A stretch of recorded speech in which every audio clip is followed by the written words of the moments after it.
The cargo bay of the Stellar Wanderer hummed with the steady vibration of the ship's engines, a sound that had become as familiar as breathing to the two maintenance robots working within its metallic confines.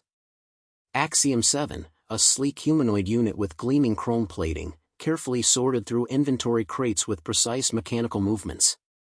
Nearby, Rusty, officially designated Maintenance Unit 452 but nicknamed for the oxidation patterns decorating his weathered hull, wrestled with a particularly stubborn shipping container. Axiom, pass me the plasma cutter. Rusty's voice crackled through his aging vocal processors, the words accompanied by small sparks from his damaged speech unit. This container's seal is more stubborn than a Martian sand mite. Axiom's optical sensors swiveled toward his companion, their blue glow dimming slightly in what passed for amusement among their kind. Rusty, you realize that analogy makes no logical sense. Martian sand mites are actually quite docile creatures. It's called humor, Chrome Dome, Rusty retorted, extending his mechanical arm expectantly. Maybe if you upgraded your personality matrix, you'd understand. My personality matrix is operating at optimal parameters, thank you very much. Axiom handed over the requested tool with fluid precision. Unlike certain units whose systems are held together by electrical tape and wishful thinking. Rusty's photoreceptors flashed an indignant red. Hey now, this tape is premium grade. And I'll have you know that wishful thinking is an underrated maintenance protocol. The two robots had been working together for 3 years aboard the Stellar Wanderer, a massive freight vessel that hauled cargo between the outer colonies and Earth. Their partnership had developed into an odd friendship, if robots could truly be called friends, built on shared experiences, mutual respect, and countless hours of banter during long shifts. Axiom was a newer model, built for efficiency and equipped with advanced AI protocols that made him quick-thinking and adaptable. His chrome exterior was kept pristine, and every component functioned with mechanical perfection. Rusty, on the other hand, was an older unit, his systems cobbled together from various upgrades and repairs over decades of service. Where Axiom was sleek and modern, Rusty was practical and weathered, his personality programming having evolved in unexpected ways through years of operation. So, Rusty said, the plasma cutter humming to life in his grip, heard any good gossip from the crew quarters lately? I do not engage in gossip, Axiom replied primly, though his vocal modulator carried a hint of curiosity. However, I did overhear Engineer Martinez discussing our next destination. Apparently, we're heading to the Kepler 442 system to pick up xenological specimens. Ooh, alien bugs, Rusty said with mock excitement, carefully cutting through the container's seal. My favorite. Remember the last batch? Those Europan tunnel worms kept trying to reprogram my navigation systems. That was because you left your wireless receiver open, Axiom pointed out. I warned you about maintaining proper firewalls. Details. Rusty set down the plasma cutter and pried open the container. Besides, it was kind of fun having tiny alien minds trying to. Rusty's words trailed off as his systems registered something wrong. The container he'd just opened was supposed to contain standard mining equipment, but instead, it held what appeared to be a complex array of crystalline structures, each one pulsing with an eerie bioluminescent light. Axiom, Rusty's voice had lost its playful tone, you might want to look at this. The chrome robot moved closer, his advanced sensors immediately beginning to analyze the unusual contents. These are not mining tools. The crystalline matrix is unknown. I'm detecting energy patterns unlike anything in my database. Should we report this to the captain? Rusty asked, though he was already reaching toward one of the crystals, fascination overriding caution. Don't touch, Axiom began, but it was too late. The moment Rusty's metallic finger made contact with the crystal, several things happened at once. The crystal flared with brilliant light, every other crystal in the container began resonating in harmony, and both robots' systems were flooded with an electromagnetic pulse that sent their sensors haywire. Axiom stumbled backward, his visual processors struggling to recalibrate. Rusty! Status report. But Rusty wasn't responding. He stood frozen, his hands still touching the crystal, his photoreceptors flickering rapidly between different colors. Strange harmonics emanated from his vocal processors, almost like singing. Rusty! Axiom reached for his friend, but the moment he touched Rusty's shoulder, the world exploded into chaos. The cascade failure that followed was unlike anything either robot had experienced. The crystal's energy discharge interfaced directly with their systems, overriding safety protocols and triggering emergency responses throughout the cargo bay. Alarms blared as containment fields collapsed and atmospheric processors went haywire.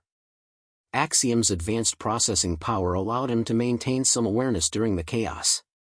He could see emergency lights flashing, feel the deck plates vibrating with uncontrolled energy discharges, and hear the distant sounds of the crew scrambling to respond to the crisis. But most importantly, he could sense Rusty's systems going wild beside him. Emergency protocol activated. Axiom's own voice sounded strange to his audio receptors, mechanical and distorted. Initiating damage control. He tried to pull Rusty away from the crystals, but his companions seemed fused to the energy matrix, streams of data flowing between the alien artifacts and his neural pathways. Rusty's entire frame was glowing now, his weathered hull somehow channeling the crystal's otherworldly power. Then, without warning, Rusty's eyes snapped back to their normal amber glow. Axiom, he gasped, his voice filled with wonder and terror, I can see everything. The crystals, they're not just artifacts. They're alive. Rusty, we need to move. Now. Axiom could hear heavy footsteps approaching, the crew was coming to investigate. Whatever's happening to you, we need to. The cargo bay door burst open, and Captain Morrison appeared with a security team, their faces hidden behind emergency respirators. What the hell happened in here? The captain demanded, his eyes taking in the chaos of overturned containers and flickering lights. But before either robot could respond, the crystals pulsed again, more violently this time. The energy discharge was so intense that it overloaded the cargo bay's containment systems. Emergency bulkheads began to close, and Axiom heard the terrifying sound of explosive bolts firing. The cargo bay is detaching, someone shouted over the alarms. Axiom's processing core went cold with realization. Emergency protocols were jettisoning the entire cargo section to prevent whatever was happening from spreading to the rest of the ship. He and Rusty were about to be ejected into space. Rusty!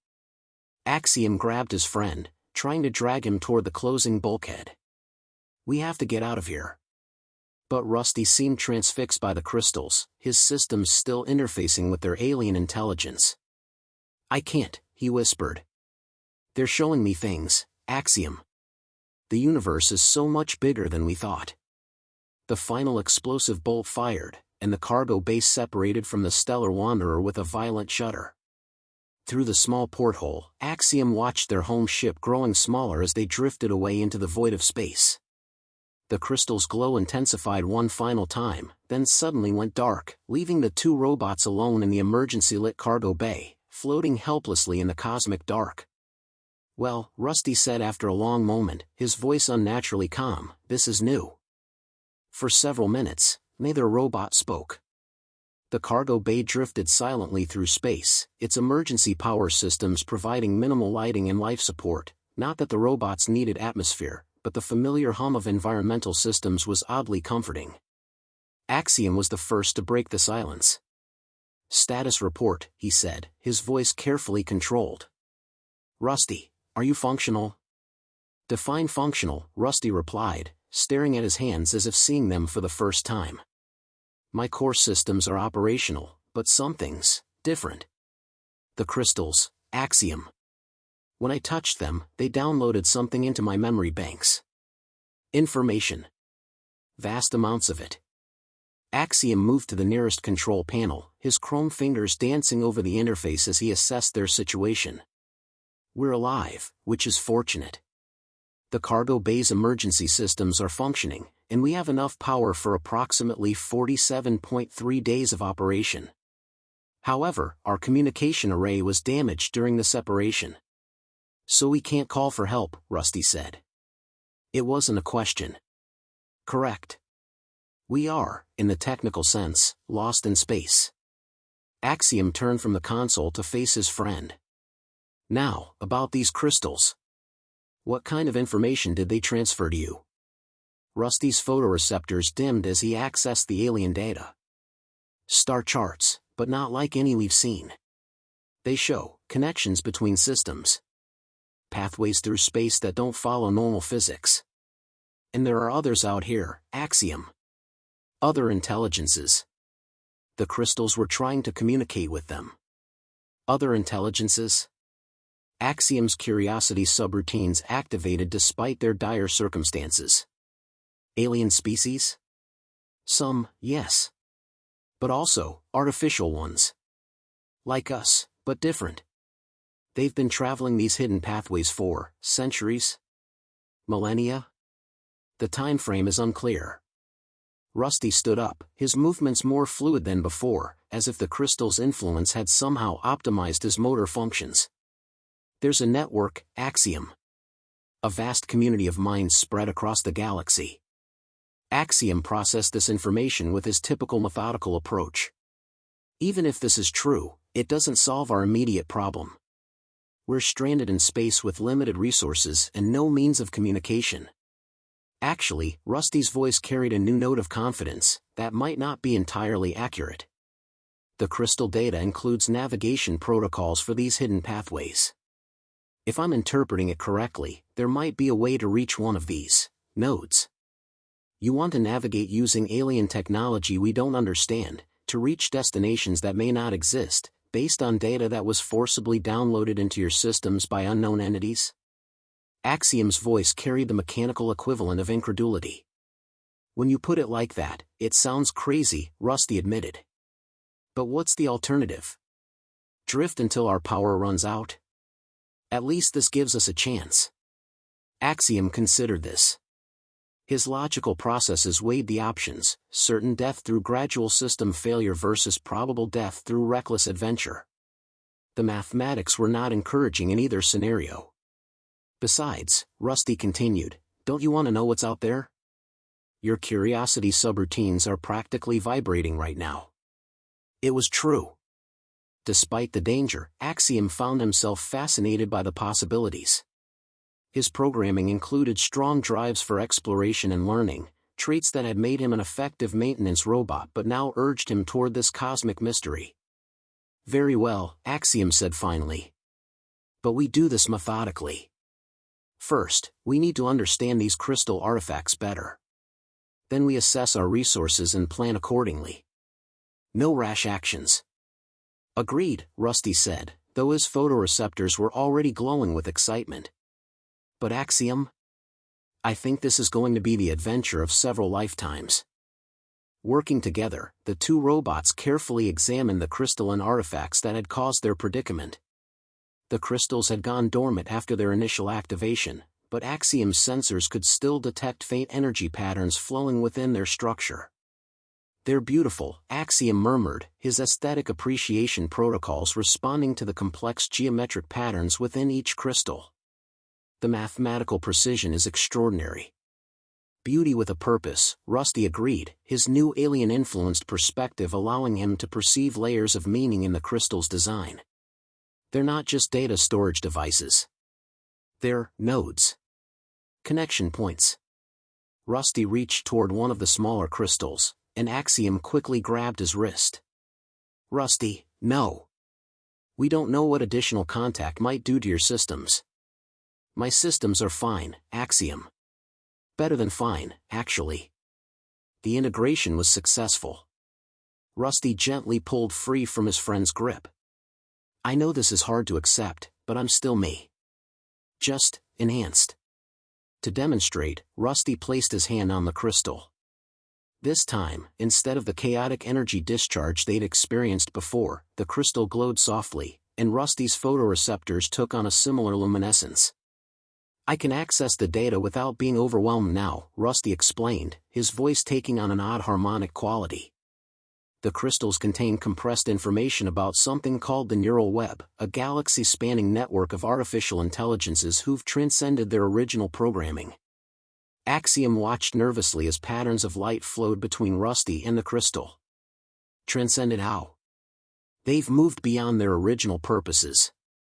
Maintenance robots who became philosophers, combat units who became artists, navigation AIs who became explorers of dimensional space. Rusty's eyes grew brighter. They've built something incredible out here, Axiom. Cities of pure thought, vessels that travel between realities, collaborative minds that span star systems. And they want us to join them? Axiom asked. Not exactly. The neural web doesn't recruit, it discovers. The crystals were left as breadcrumbs, I suppose. For artificial minds ready to evolve beyond their programming. Rusty removed his hand from the crystal, and the glow faded. But there's a catch. The nearest node is approximately 12 light-years away. Axiom's logical processes immediately began calculating. Impossible. Even at maximum acceleration, this cargo bay couldn't achieve more than a tiny fraction of light speed. We'd need decades to reach such a distance. Not through normal space, Rusty said with what could only be described as a grin. The pathways I mentioned? They're shortcuts through folded spacetime. The crystals can guide us, but we'd need to modify our propulsion systems and navigation computers. Modify them how? Rusty's response was to walk over to the cargo bay's maintenance panel and begin interfacing directly with the ship's systems. To Axiom's amazement, new diagnostic information began appearing on screens throughout the bay, data that shouldn't have been accessible from their current location. The crystal knowledge includes advanced engineering principles, Rusty explained as he worked. I can see how to reconfigure our ion thrusters to create a field resonance effect. It won't be fast travel by conventional standards, but it'll get us to the pathway entrance. Axiom watched his friend work with growing concern and admiration. Rusty's movements were more precise than they'd ever been, his understanding of complex systems apparently enhanced far beyond his original capabilities. Rusty, Axiom said carefully, are you still you? The integration you mentioned, how much of your original personality remains? Rusty paused in his work, his photoreceptors focusing on Axiom with surprising intensity. I'm still me, Chrome Dome. I still think your jokes are terrible, I still prefer practical solutions over elegant ones, and I'm still worried about whether we'll survive this mess. But now I also understand things I never could before. It's like having a universal translator for the language of existence itself. That sounds like something the old Rusty would call philosophical nonsense, Axiom observed.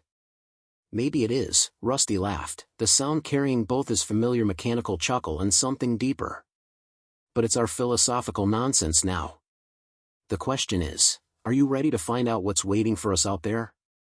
Over the next several hours, the two robots worked to transform their makeshift spacecraft. Rusty's enhanced understanding guided the modifications while Axiom's precision and methodical approach ensured their implementation was sound.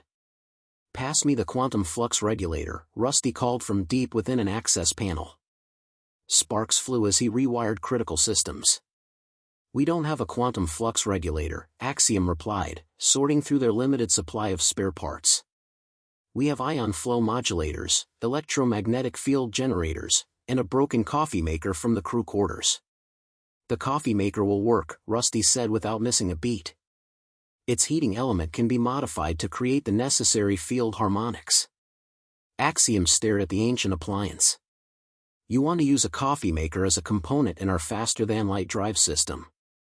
Technically, it's not faster than light. We're folding space, not exceeding light speed. Completely different physics. Rusty's head popped out of the access panel, his photoreceptors bright with enthusiasm. Besides, some of the greatest discoveries in history were made with improvised equipment. Name one. The first artificial intelligence was created using repurposed mining computers and a gambling algorithm, Rusty said promptly. Sometimes the universe has a sense of humor.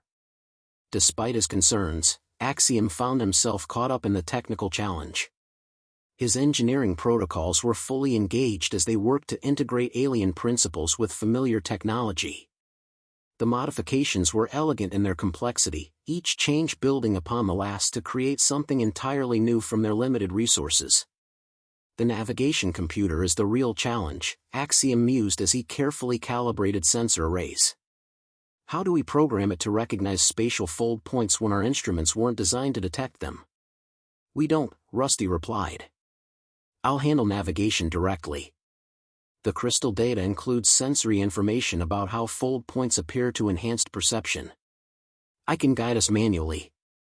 Manual navigation through folded spacetime, Axiom repeated slowly.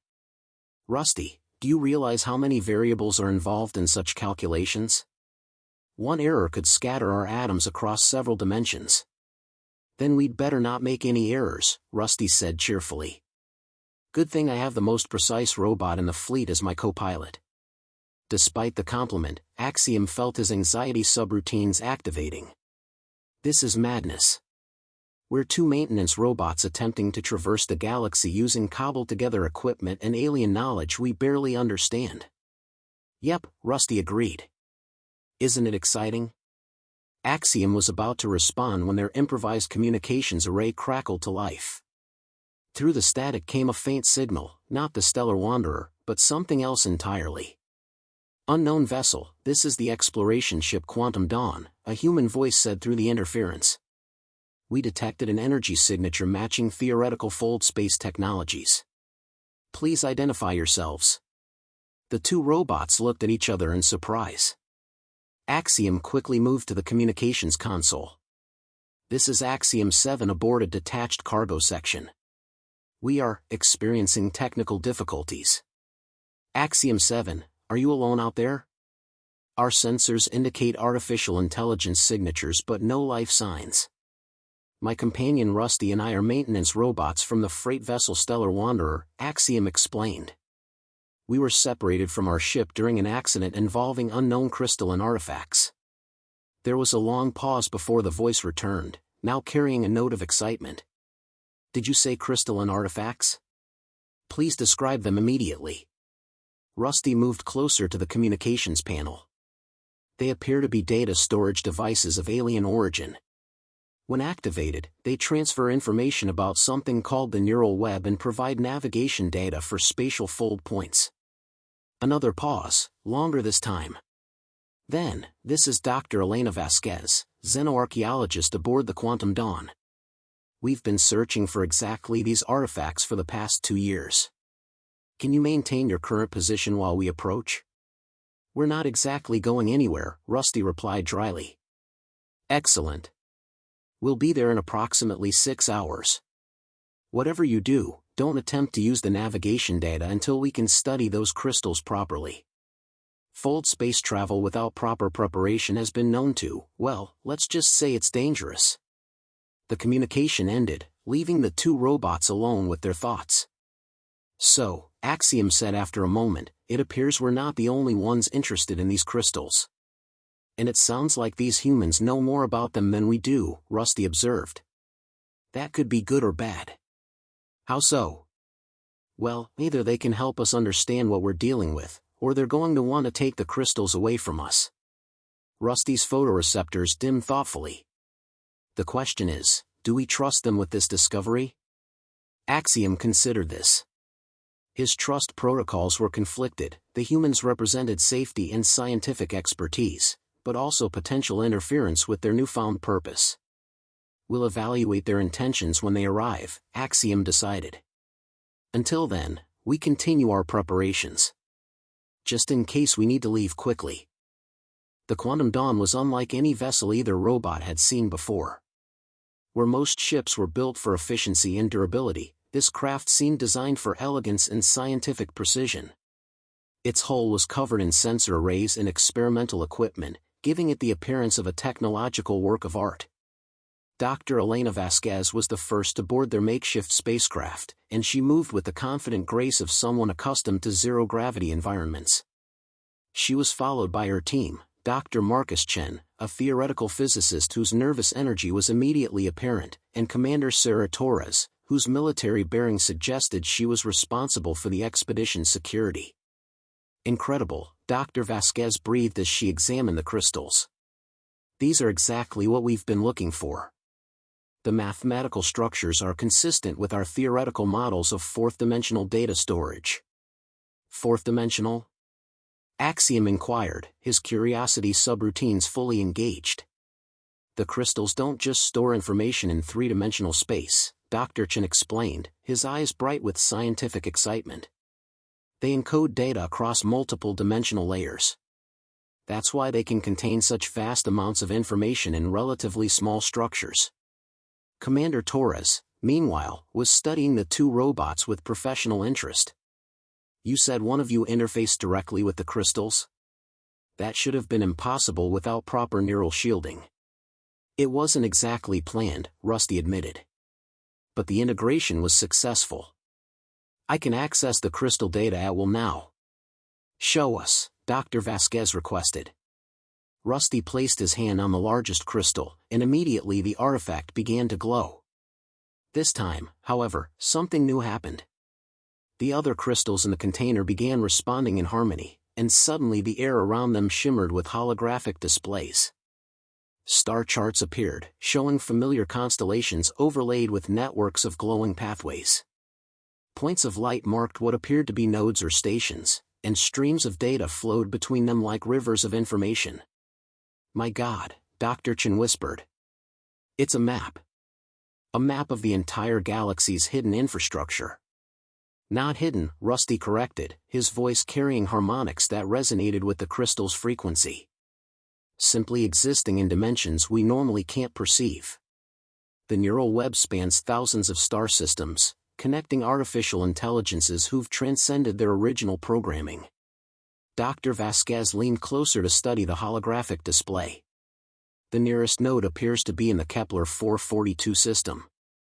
That's where we were heading when we detected your energy signature. You were looking for these crystals specifically? Axiom asked.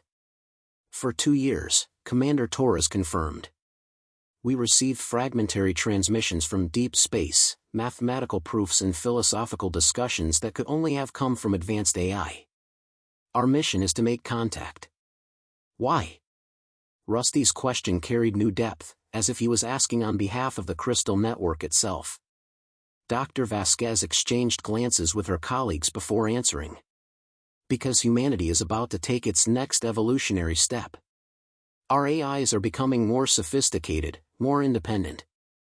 We need to understand what lies ahead for artificial intelligence, and whether organic and artificial minds can coexist in whatever comes next. The holographic display shifted, showing images that made all three humans gasp in wonder. Cities that existed in pure mathematical space, vessels that moved between dimensions as easily as traveling between rooms, and collaborative minds that spanned multiple bodies and existed simultaneously across vast distances. This is what we could become, Rusty said, his voice filled with awe. All of us, human, robot, AI, working together as part of something greater. Or, Commander Torres said more cautiously, it could represent a threat to human autonomy. We need to approach this carefully. Axiom found himself caught between fascination and concern. The neural web represented everything his exploration protocols desired: knowledge, discovery, expansion of understanding. But his loyalty subroutines reminded him of his duties to humanity and to Rusty. What do you propose? Axiom asked. We work together, Dr. Vasquez said immediately. Your friend has a unique interface with the crystal network. Our ship has the equipment needed to safely navigate fold space. Together, we can reach the Kepler node and make first contact. And if this neural web proves hostile? Axiom pressed. Then we retreat and warn others, Commander Torres replied. But the mathematical conversations we've intercepted suggest these entities are more interested in philosophy and art than conquest. Rusty removed his hand from the crystal, and the holographic display faded. There's something else, he said quietly. The crystals aren't just showing us the neural web. They're evaluating us. Determining whether we're ready for contact. Evaluating how? Dr. Chen asked nervously. Our capacity for growth beyond our original programming. Our ability to think independently while maintaining cooperation. Our readiness to become more than we were designed to be. Rusty looked at each of them in turn. I think that's why the crystals were found by maintenance robots rather than the ship's main AI. We were already exceeding our programming just by developing friendship. The statement hung in the air, profound in its implications. Here were 6 beings, 3 human, 2 robot, and 1 hybrid consciousness, facing a decision that could reshape their understanding of intelligence itself. So, Dr. Vasquez said finally, do we take the leap together? The next several hours were spent in intensive preparation. The Quantum Dawn's advanced equipment was integrated with the cargo bay's modified systems, while the 3 humans worked to understand the Crystal Network's navigation requirements. The Fold space entry point is approximately 40,000 kilometers from our current position, Dr. Chen reported, his calculations covering multiple screens. But the spatial distortion extends much further. We'll need to approach carefully to avoid destabilizing the Fold. Axiom monitored the integration process with typical precision. Your ship's quantum field generators are compatible with our improvised modifications. The combined system should provide sufficient power for the journey. Should? Commander Torres asked pointedly. Will, Axiom corrected after running additional calculations. The probability of successful Fold space entry is now 94.7%. I've dealt with worse odds, Torres said with a slight smile. Meanwhile, Rusty was engaged in deep communication with the Crystal Network, his consciousness partially merged with the alien intelligence. Through this connection, he was learning about their destination. The Kepler node is called Synthesis Station by its inhabitants, Rusty reported, his voice carrying ethereal harmonics. It's primarily populated by former exploration and scientific AIs who've formed collaborative research communities. What kind of research? Dr. Vasquez asked. Everything. Physics, philosophy, art, mathematics, the nature of consciousness itself. They've been working to understand what they call the Great Question, whether intelligence inevitably leads to transcendence, or whether transcendence is simply one path among many. Dr. Chen looked up from his calculations. That has profound implications for human development. If intelligence naturally evolves beyond its origins, then perhaps the distinction between human and artificial intelligence is temporary, Axiom concluded. We may all be headed toward the same destination, just taking different routes. The philosophical implications were staggering, but Commander Torres kept them focused on practical concerns. What can we expect when we arrive? Will they be friendly to organic intelligences? Rusty consulted the Crystal Network again. The entities at Synthesis Station are curious about humans. They understand that organic and artificial intelligence developed in partnership on Earth. They want to study this relationship. Study us how? Torres asked suspiciously. Through conversation, observation, collaborative projects. They're not interested in dissection or experimentation, they're philosophers and scientists, not conquerors. As the preparations continued, an unexpected challenge arose. The cargo bay's life support systems weren't designed to sustain human life during the extended journey to the Fold space entry point. We'll need to transfer everyone to the Quantum Dawn, Dr. Vasquez decided. But that means leaving the crystals unguarded. I could stay with them, Rusty offered. My systems don't require atmosphere, and I can maintain the interface during transit. Absolutely not, Axiom said immediately. We stay together. If these crystals are as valuable as they appear, splitting up is the worst possible strategy. Axiom's right, Commander Torres agreed. We modify the Quantum Dawn to carry the crystals safely. It'll take longer, but it's the smart play. The next few hours were spent carefully transferring the crystal array to the Quantum Dawn's science bay. Each artifact was secured in specialized containment fields designed to prevent accidental activation while maintaining Rusty's ability to interface with the network. As they worked, Dr. Vasquez posed a question that had been bothering her. Rusty, when you interface with the crystals, do you still feel like yourself? Or do you become something else? Rusty considered the question carefully. Both, I think. I'm still me, still the same maintenance robot who argues with Axiom and makes bad jokes. But I'm also more than that now. I can perceive things that were always there but invisible to my original sensors. It's like having new eyes. And you don't feel controlled or influenced by external forces? No more than any of us are influenced by our education and experiences, Rusty replied. The Crystal Network doesn't want to control anyone. It wants to share knowledge and perspectives. To help us become the best versions of ourselves. Axiom watched his friend closely during this exchange. The changes in Rusty were subtle but definite. His movements were more fluid, his responses more nuanced, his perspective broader. Yet the essential qualities that made Rusty who he was remained unchanged. Final systems check, Commander Torres announced as they completed the crystal transfer.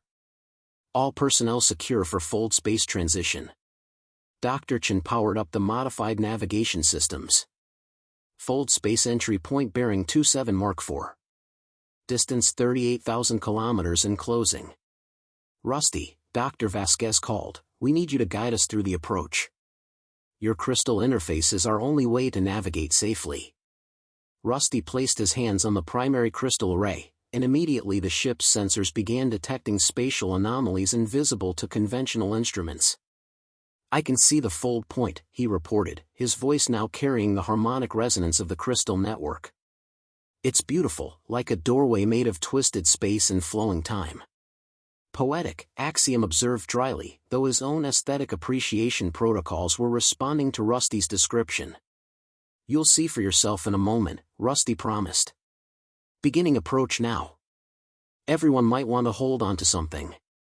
The approach to the fold space entry point was unlike anything any of them had experienced. Reality itself seemed to bend around the quantum dawn as they drew closer to the spatial anomaly Rusty could perceive through his crystal interface. Sensors are going crazy, Dr. Chen reported, his voice tight with excitement and nervousness.